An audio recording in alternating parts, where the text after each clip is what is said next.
In the ancient town of Agan'ire, where red earth kissed bare fruit, and the wind carried the smell of palm oil and wood smoke, there lived a girl no one wished to see. Her name was Zinari. She lived at the edge of the village, where the houses grew thin and the bush began to whisper. Her hut leaned like an old man tired of standing, its roof patched with dry leaves and fate. Zinari owned only two wrappers, a calabash bowl and a woven mat she shared with her mother before her mother crossed into the land of the ancestors. Zinari was poor. She was also illiterate. In Agan'ire, those two things were considered curses worse than sickness. The children laughed at her when she passed. "Bush girl," they mocked. "Daughter of dust, go and learn your letters." The women pulled their wrappers closer when she walked by, as if poverty could jump like fleas. The men shook their heads. "She will amount to nothing," they said. "She has no schooling, no family name, no future." Yet, Zinari carried something no one could see, something ancient, something dangerous. Zinari could hear the wind speak, not like ordinary people who felt breeze on their skin, but truly hear it clear as a voice beside her ear. The wind told her secrets of the forest, of coming rain, of footsteps long before they arrived. When the harmattan cried, Zinari cried with it. When storms gathered their anger, she felt in her bones. Her mother had known. On the night Zinari was born, the wind had cycled their huts 3 times, lifting dust like a dance. Her mother had whispered, "You are not for noise, my child. Hide your gifts. This world fears what it cannot understand." And Zinari obeyed. She fetched water. She swept compounds. She sowed firewood. And she kept quiet. Now, Agan'ire was ruled by King Odugba, a powerful and proud ruler whose crown was older than memory. His palace stood tall, carved with symbols of thunders and leopard strength. But even kings knew before problems they could not solve. One season, disaster came. The river Mbara, the lifeline of the land, began to dry. Crop withered, fish floated barely up. The earth cracked like broken pottery. The elders gathered.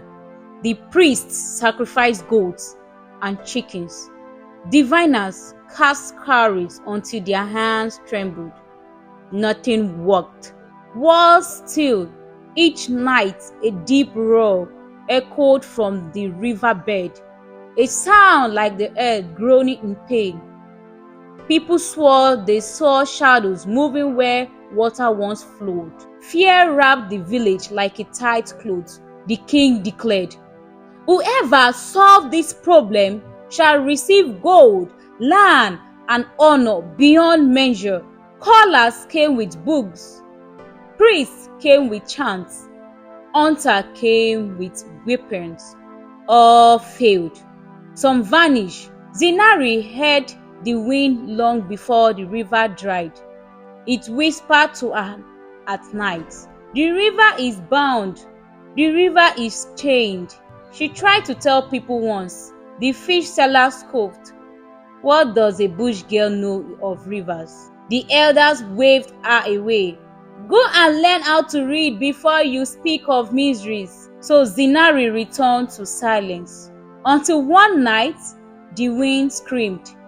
It tore through her hut, rattling the walls, lifting her mat.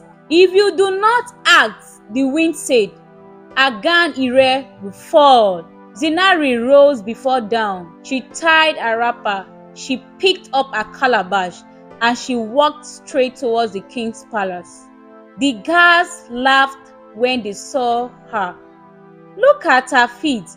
She wants to see the king. Go away, illiterate." But before they could chase her off, the wind sucked, dust blinded them, spears rattled, the palace drums rolled on their own, the guards froze.